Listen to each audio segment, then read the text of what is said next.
Comrades, let us begin with a truth so sharp it cuts through the illusions that bind modern society. You are not merely exploited in the factory, the office, the field, or the marketplace. You are exploited in your thoughts, your desires, your dreams. Capital does not rest until it seizes not only your labor power, but the very consciousness that allows you to imagine a different world. We are told we are free to work, free to choose, free to pursue the life we desire. But what is this freedom when the conditions of life itself are shaped by those who own the means of production? What is this freedom when every hour of our day is bought, sold and consumed by a system that transforms human creativity into profit for another? Capitalism, as Marx taught us, is not merely an economic arrangement. It is a social relation that penetrates every corner of existence. It molds how we think, how we value one another, and how we understand ourselves. It produces not only commodities, but ideals, habits,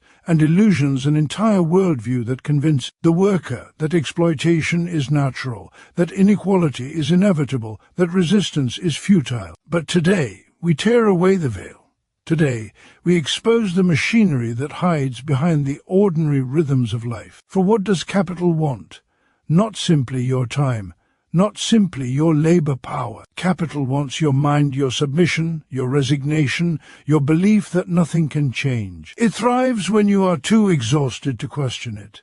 It prospers when you internalize the logic of competition over solidarity. It dominates when you see your fellow workers not as comrades in struggle, but as rivals in a marketplace, engineered by those who benefit from your division. From the earliest pages of Capital, Marx revealed the secret of the system. The worker produced wealth, yet owns none of it. The capitalist owns wealth, yet produces none of it. This contradiction is the beating heart of every inequality we witness today. And yet, the ruling class insists that this order is rational, natural, eternal. Comrades, nothing about this system is eternal. Nothing about exploitation is natural. Nothing about inequality is inevitable. The fortress of capitalism stands only because the workers who built it have forgotten their collective power. Recall Marx's warning: the ruling class not only controls production, it controls the production of ideas. They decide what is reasonable, what is practical, what is possible. They instruct you to doubt your own experience, to distrust your own anger, to ignore your own chains. They teach you that the misery you endure is your own failure rather than the direct result of a system designed to drain your life while enriching the few. Every advertisement, every workplace rule, every political slogan dripping with false unity, these are tools forged to keep you obedient, divided, and afraid. But the hour of awakening has already begun. Around the world, workers sense the tremors beneath the ground. They feel the mounting pressure of poverty, overwork, and alienation. They see the grotesque luxury of the ruling class built upon their exhaustion. They witness the widening gulf between those who labor and those who command. And deep within, they know what Marx knew: the system cannot survive without the worker, but the worker can survive without the system. The power to reshape society does not lie in the palaces of the wealthy or the offices of the powerful. It lies in the millions whose hands build the world, whose minds imagine the future, whose labor sustains every structure of civilization. Workers of every land, your condition is shared, your struggle is one, your enemy is common. The capitalist class trembles at the thought of your unity. They fear the moment you recognize yourselves not as isolated individuals, but as a class bound by common exploitation and common destiny. Let this be the moment you reclaim what centuries of oppression have attempted to erase: your collective power, your historical role, your right to determine the shape of society. The path forward requires courage. It requires organization. It requires the unmasking of illusions, the rejection of resignation, the refusal to surrender your mind to the logic of profit. For liberation becomes possible only when workers recognize that they are not passive observers of history but its authors. Comrades, rise with the clarity that capital fears. Rise with the conviction that no ruling class can withstand an organized working class. Rise with the knowledge that a world built on justice, equality, human dignity is not a distant dream, but a material possibility. And remember, when you reclaim your mind, you reclaim your future.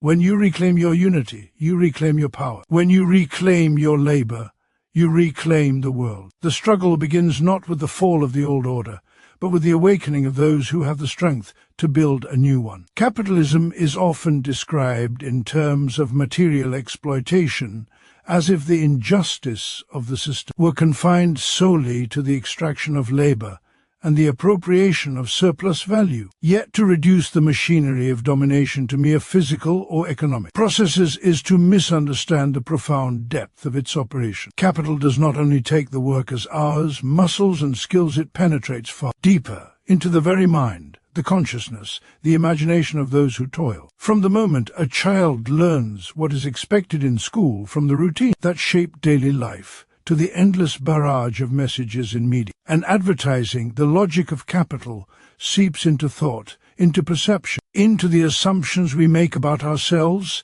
and the world. It teaches the worker not only to obey, but to believe that their subordination is natural, inevitable, and even virtuous. The worker is taught to internalize competition, to see their peers not as comrades in struggle, but as obstacles to their individual advancement, to aspire not to collective liberation, but to personal survival within a system designed to exploit them. This ideological manipulation ensures that even when workers produce wealth far beyond their own needs, they will consent to its appropriation by those who own the means of production, all the while believing that the order is rational and fair. In every workplace, in every school, in every home shaped by economic pressures, capital fashions thought. The language we use, the norms we internalize, the ambitions we cultivate all are subtly shaped to serve the perpetuation of existing social relations. The worker is not simply a body to be utilized for profit. The worker is a mind to be disciplined,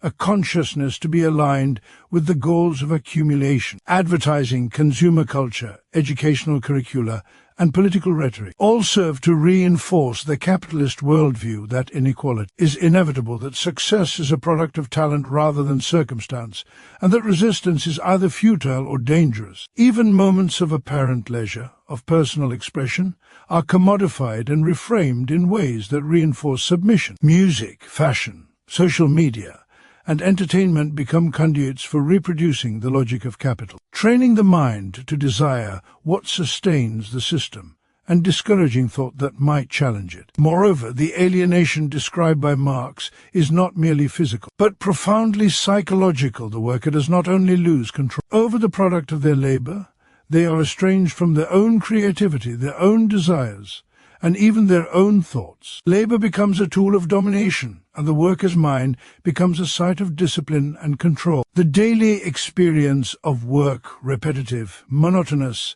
subordinated to profit rather than purpose, shapes cognition itself, instilling habits of obedience, timidity, and acceptance of hierarchical authority. The imagination, once capable of envisioning alternative futures, is constrained by the invisible limits imposed by the ruling class. The worker comes to anticipate exploitation as natural, competition as inevitable, and individual success within a rigged system as the only acceptable aspiration. Capital thus secures not only compliance but complicity, because the worker begins to police their own thoughts, doubts, and ambitions in accordance with the logic of profit. The education system, too, becomes a tool of mental exploitation. From early schooling, children are trained to obey schedules, follow rules without questioning authority, and measure success in narrow terms that correlate with the demands of the labor market rather than human flourishing. Curiosity, creativity,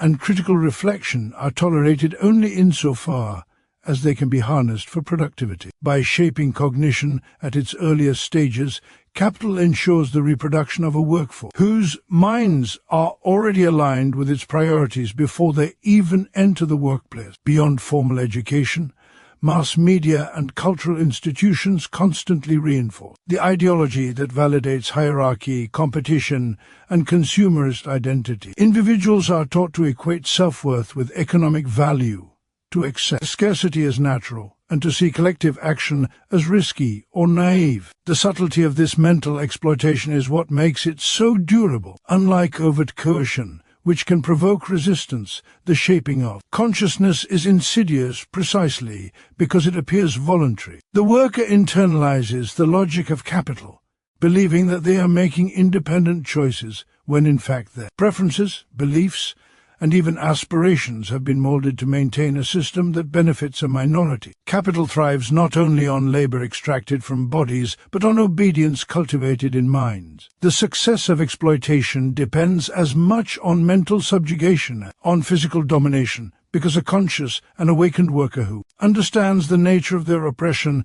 cannot be controlled simply through wage or threat. Recognizing that capital seeks the mind as much as the body is a necessary step toward liberation. It requires workers to interrogate the assumptions they have absorbed, to question the legitimacy of the social order, and to see the patterns of thought that have been imposed upon them. Awareness of this mental dimension of exploitation is essential because it transforms the struggle from a contest over material goods into a struggle over consciousness itself. It is in the reclamation of thought, imagination, and perception that the first cracks in the fortress of capital appear. Once the worker understands that their mind has been colonized, they can begin to resist not only the material domination of wages and labor, but also the ideological domination that shapes desire, ambition, and belief. From the factory floor to the office, from the classroom to the home, the penetration of capital into consciousness demands vigilance, critique, and collective action. It is not enough to demand higher wages or shorter hours if the mind remains disciplined by the same logic that exploits the body. True emancipation requires the worker to reclaim mental autonomy, to see through the illusions of naturalized hierarchy and meritocracy, and to develop a critical awareness that connects personal experience to structural conditions. Only by recovering control over thought, over imagination, and over consciousness can the worker begin to build the collective power necessary to transform society itself. Capital seeks dominion over both body and mind, and the fight for liberation must engage both. The recovery of mental autonomy is a revolutionary act, an act of defiance against a system that thrives on obedience and submission. It is the first step in the broader struggle to reclaim not only the fruits of labor, but the very agency of human beings themselves, demanding a transformation of society that restores creativity, dignity, and collective self-determination. The power of the ruling class does not rely solely on brute force, coercion, or legal authority. It is maintained most effectively through subtle and pervasive control over the social mind. Capitalism thrives not only because the wealthy control the means of production, but because they control the very ideas that shape how people perceive their world, their place in it, and their possibilities for action. The working class produces wealth, sustains society, and creates culture, yet it remains fragmented, distracted, and often complicit in its own subordination.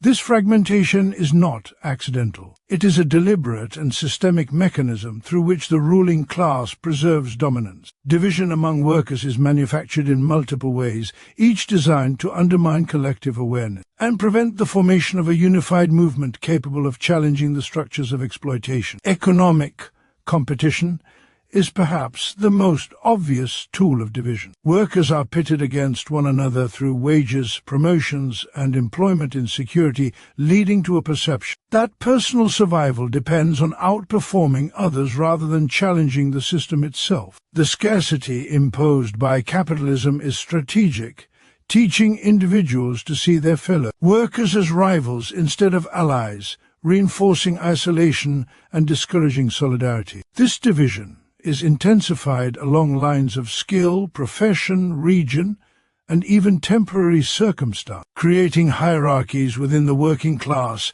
that mirror those imposed by capital. By encouraging comparison, jealousy, and competition, the ruling class ensures that workers focus their energy on climbing within the hierarchy rather than dismantling it. Beyond economic incentives, social and cultural mechanisms further fragment the working class. Ideologies of race, ethnicity, religion, gender, and nationality are systematically manipulated to produce distrust and animosity among those who share common economic conditions. These divisions make it easier for capital to maintain dominance because workers who might otherwise unite in defense of shared material interests are instead drawn into struggles against each other. Historical grievances, prejudices, and cultural differences are exploited to create a sense of identity that is separate from class consciousness. The worker comes to see their struggle as personal, as belonging to a distinct group rather than as a shared condition imposed by systemic exploitation. In this way, mental and emotional labor are co-opted by the ruling class to prevent recognition of common cause, making solidarity appear unnatural or impossible. Control over ideas is equally central to the maintenance of power. Education, media, religion, and entertainment are instruments through which the ruling class shapes perception and understanding. From the earliest stages of schooling, individuals are taught to accept hierarchy, authority, and competition as inevitable, even desirable. History is presented in ways that glorify those in power and obscure the contributions, struggles, and revolts of the working class. Mass media frames narratives to favor the interests of capital, normalizing inequality and presenting the distribution of wealth as a reflection of talent, effort, or moral virtue rather than structural exploitation. Religion and moral ideology are often mobilized to encourage acceptance of suffering as virtuous or divinely ordained, further pacifying the masses and redirecting attention from systemic causes. Advertising and consumer culture reinforce these mental divisions by creating desires that align with capitalist priorities. The worker is taught to aspire to material possessions as a measure of success, linking identity to consumption rather than collective empowerment. In this way, the ruling class transforms minds into markets, shaping thought in ways that reproduce the very inequalities from which it benefits. Even when individuals rebel against economic hardship, their energy is frequently channeled into consumption or symbolic gestures rather than systemic transformation. The mind becomes another site of labor for capital, producing not only value but also the ideology that sustains exploitation. Political structures further exploit division and control of ideas. Elections, party competition, and legislative systems often present choices that obscure underlying class relations. Workers are encouraged to debate minor policy details while the fundamentals of wealth accumulation and class dominance remain unquestioned. The system manufactures consent through the appearance of participation, creating the illusion of agency while ensuring that true power remains concentrated in the hands of the ruling elite. Activism, when fragmented or co-opted, is neutralized and radical thought is marginalized, discredited, or absorbed into mainstream narratives that render it harmless to the existing order. Even within the workplace, control over thought and division among workers is reinforced. Hierarchies, supervision, performance metrics, and workplace norms all operate to structure behavior, limit collaboration, and encourage self-policing. Workers internalize these rules and expectations, regulating themselves in accordance with the priorities of capital. Conflict between employees is encouraged, while collective bargaining or unified action is made difficult. In this way, power is exercised not only from the top down, but through the very consciousness of the workforce, making control appear natural, internalized, and self-sustaining. The ruling class understands that dominance cannot rely solely on force or coercion. It is the shaping of consciousness, the fragmentation of the worker, and the manipulation of ideas that secure lasting control. Division and ideological control are not incidental. They are deliberate strategies that ensure the subjugation of millions without the constant need for overt violence. The worker's capacity for recognition, resistance, and collective action is systematically undermined, making it appear as though hierarchy and exploitation are inevitable, permanent, and natural. To challenge this control requires first understanding it, recognizing the mechanisms by which the ruling class divides and manipulates thought. Consciousness itself becomes a site of struggle. For as long as workers remain divided in mind and spirit, material liberation remains impossible. Once the illusions of separation are pierced, once awareness of shared exploitation emerges, the possibility of collective organization, resistance, and transformation begins to crystallize. The work of uniting workers, of reclaiming thought, of fostering critical consciousness is as vital to revolutionary struggle as the fight for fair wages or humane working conditions. It is in the alignment of minds, in the recognition of common cause, that the power of the ruling class is most directly challenged. and it is here that the foundation for lasting transformation is laid. Workers are the creators of all material wealth. Every building raised, every machine operated, every product manufactured, every service rendered, these are the fruits of the laboring class, the sweat and skill of those who sustain the economy through their daily toil. Yet the paradox of capitalism is stark and undeniable. Those who produce this wealth are systematically denied its ownership. The fruits of labor, the very material and social benefits derived from productive activity, are appropriated by a minority, who control the means of production, who sit in offices and boardrooms, or who inherit wealth accumulated over generations. This is not a matter of individual injustice or the failings of particular employers.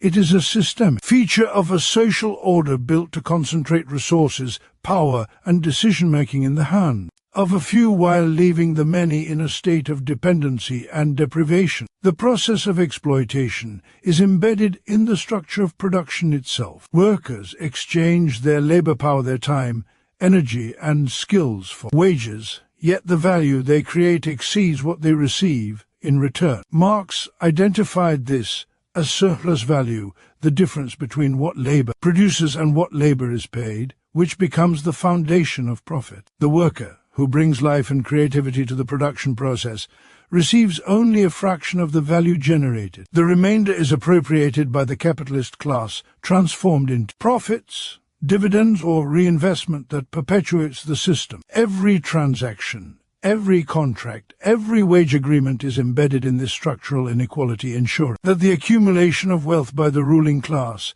is inseparable from the exploitation of labor. This dynamic is not confined to factories or traditional industrial settings. It pervades every sphere of economic activity. In offices, retail establishments, hospitals, schools, and farms, labor produces outcomes whose ownership is claimed by those who control capital, rather than by those whose effort makes production possible. Intellectual labor, creative labor, and emotional labor are similarly exploited. Artists, writers, designers, software engineers, and caregivers contribute immense value, yet their compensation rarely reflects the wealth they generate. Their labor is commodified, sold, and monetized in ways that benefit employers, shareholders, or owners rather than enriching the laborers themselves. Capitalism converts creativity and knowledge into commodities, but it does not grant ownership or agency over these creations to those who generate them. Exploitation is systemic, not personal. It is not a question of individual morality or ethics, nor is it the result of greed alone. A benevolent capitalist, generous employer, or charitable industrialist cannot undo the structural inequality that governs the relationship between labor and capital. The very framework of production under capitalism ensures that wealth flows upward to those who control resources while laborers remain dependent, constrained, and undercompensated. The system functions by design. It requires surplus value extraction to maintain accumulation, investment, and competitive dominance. Any exception to this pattern, higher wages, bonuses, or profit-sharing schemes, remains contingent and fragile, permitted only when the system cannot maintain control without temporary concession. These exceptions do not alter the fundamental logic of exploitation, which is embedded in the very architecture of capitalist social relations. The consequences of systemic exploitation extend far beyond individual poverty. Denial of ownership over wealth creates a persistent imbalance of power,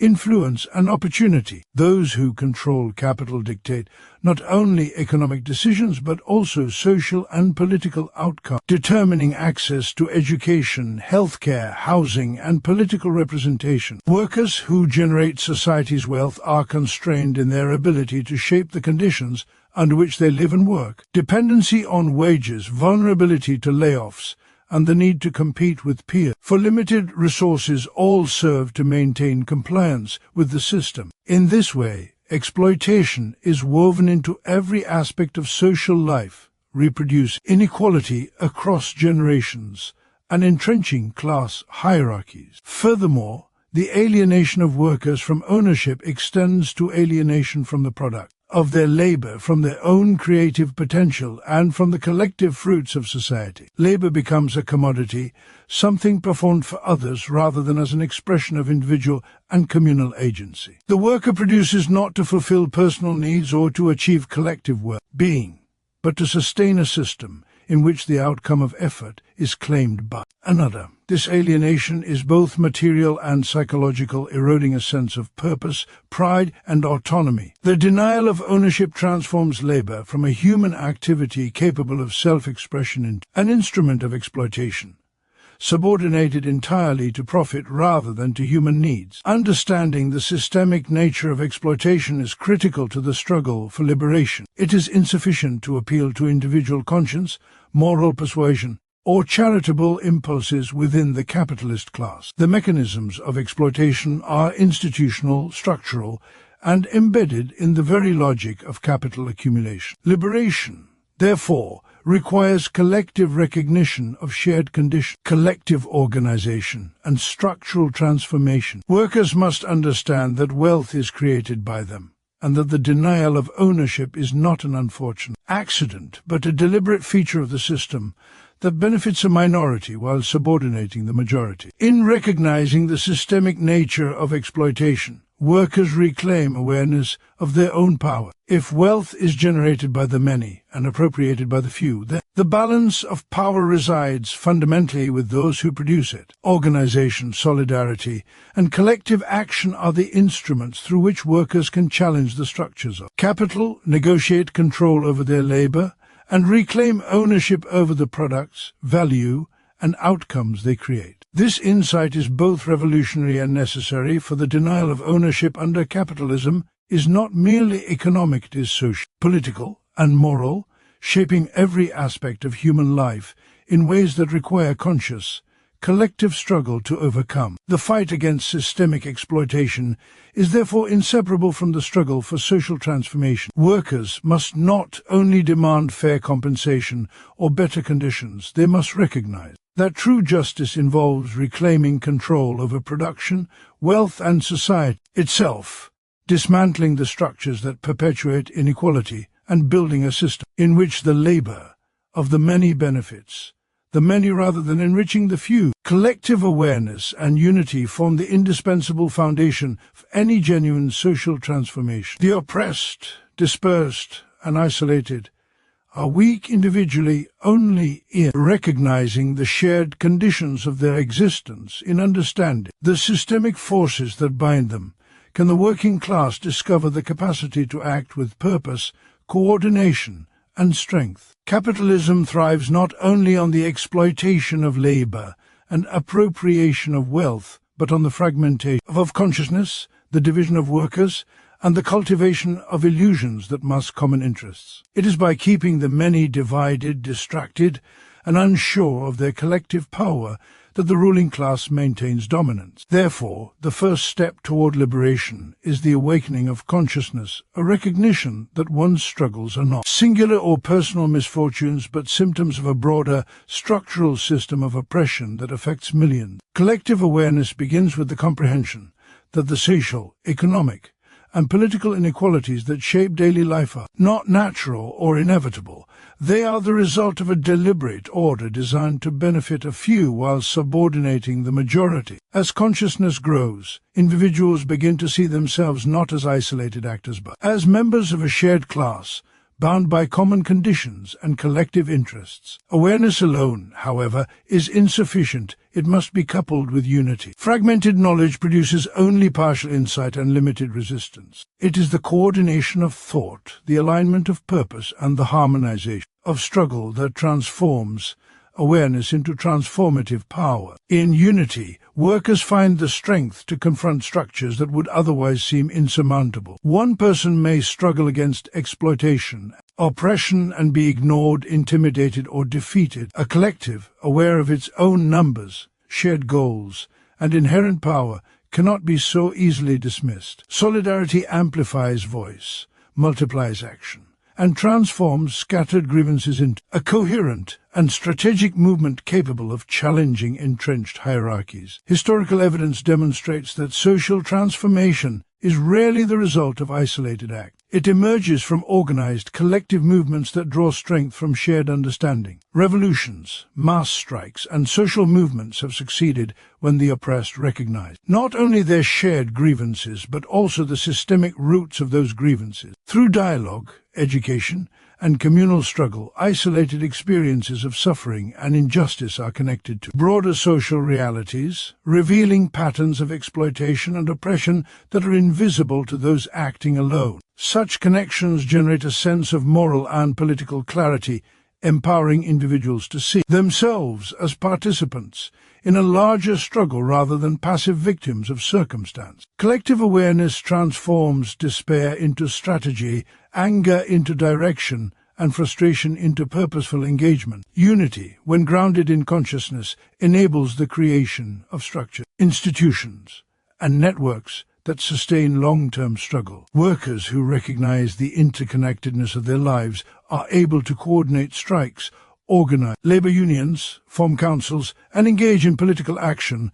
that challenges the dominant class. They share knowledge, distribute responsibilities, and protect one another from isolation or repression, understanding that their strength lies in collective action rather than in individual effort. Unity also fosters resilience, for collective identity and shared purpose allow individuals to endure hardship, resist manipulation, and maintain focus on the ultimate goal of social transformation, where awareness provides understanding. Unity provides the muscle and coordination needed to act upon that understanding effectively. Moreover, collective awareness cultivates the intellectual and moral resources necessary to envision alternative forms of society. Capitalism imposes limitations, not only on material conditions, but on imagination itself, constraining the ability of individuals to conceptualize life beyond wage labor, profit, and hierarchical authority. When awareness is shared and ideas circulate freely among a unified group,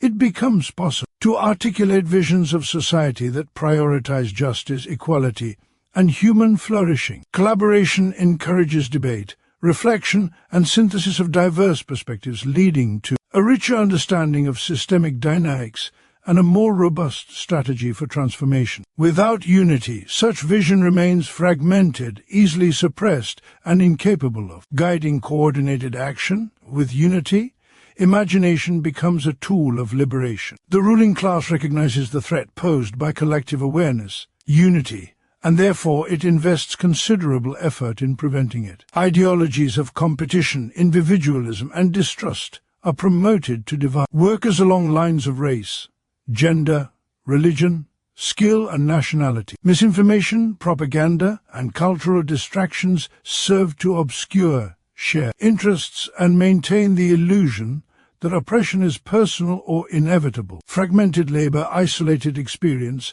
and disunited communities create conditions where systemic change appears impossible and resistance seems futile. To counteract this, workers must cultivate spaces for dialogue, education, and collaboration that connect lived experience to structural analysis, transforming personal discontent into collective understanding and action. The emergence of collective awareness and unity is not merely strategic, it is transformative in itself. It redefines the relationship of individuals to their own labor, to one another, and to society. Workers who see themselves as part of a conscious, unified class are no longer passive participants in a system designed to exploit them. They become agents of history, capable of intervening in the processes that shape social life. Awareness informs strategy, and unity amplifies power. The two together constitute the foundation upon which social transformation rests. For it is impossible to challenge systemic exploitation without both insight and coordination. From factories to offices, from fields to classrooms,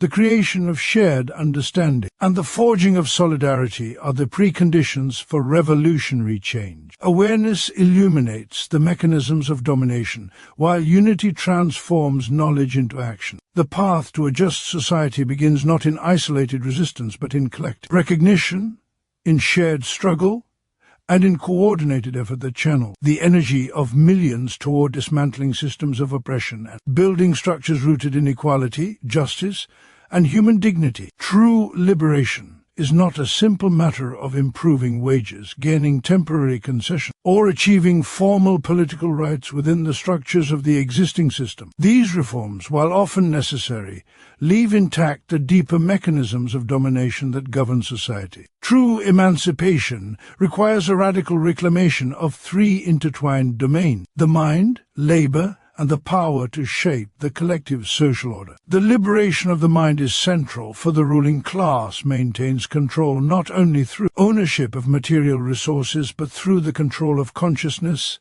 ideology, and belief. Capitalism penetrates thought, shaping desires, perceptions, and assumptions in ways that obscure systemic exploitation and cultivate compliance. Individuals are led to internalize the logic of competition, to equate self-worth with economic productivity, and to accept inequality as natural or inevitable. Reclaiming the mind demands critical awareness, the capacity to identify and interrogate these ideological constraints, to see beyond the narratives imposed by those who benefit from exploitation, and to envision alternative realities grounded in collective well-being rather than profit. The reclamation of the mind is inseparable from the reclamation of labor. Under capitalism, labor is commodified, subordinated to the imperatives of profit, and divorced from human purpose and creativity. Workers produce goods, services, and knowledge that sustain society, yet they are alienated from the products of their labor, denied agency over its use, and prevented from deriving full satisfaction or benefit from what they create. True liberation requires workers to reclaim ownership over their labor, to transform it from an instrument of exploitation into an expression of collective human capacity. This reclamation is both practical and symbolic. Practical in that it involves gaining control over the conditions, products,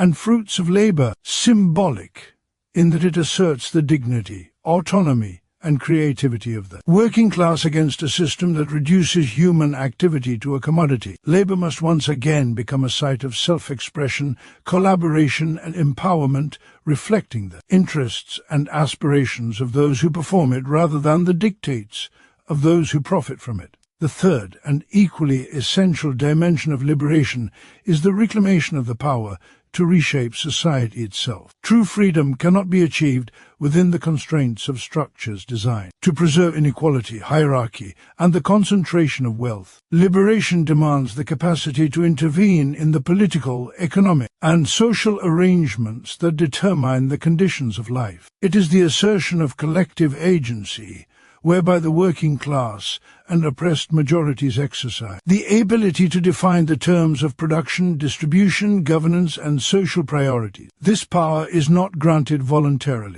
by the ruling elite. It must be seized through organization, solidarity, and strategic struggle. To reclaim society is to dismantle systems that perpetuate exploitation, to redistribute control over resources, to construct institutions that reflect the shared interests of the majority rather than the privileges of a few. These three elements, mind, labor, and social power, are inseparable and mutually reinforcing. The mind cannot be fully liberated while labor remains alienated, for the internalized logic of subordination shapes both perception and action. Labor cannot be reclaimed without a conscious understanding of the systemic forces that exploit it, and without collective organization that channels effort into meaningful transformation. Society cannot be reshaped without both the liberated mind and the empowered labor that serve as its foundation. Together, they form a triad of liberation, the restoration of consciousness, the reclamation of productive activity,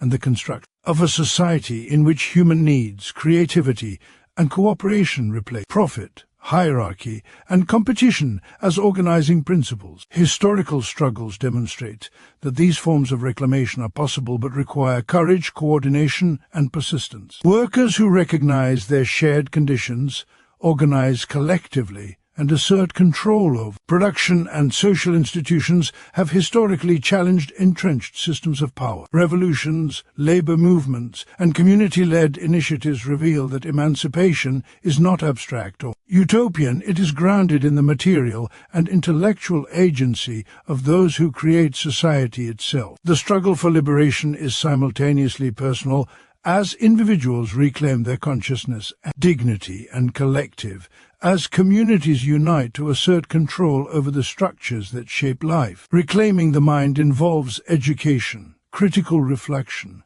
dialogue, and the rejection of ideologies that naturalize exploitation. Reclaiming labor involves organizing workplaces, asserting control over production, defending rights, and transforming the conditions under which work occurs. Reclaiming the power to reshape society involves engaging in political struggle, building participatory institutions, creating networks of solidarity, and challenging the authority of those whose power is derived from inequality. Each domain supports the others without a liberated mind.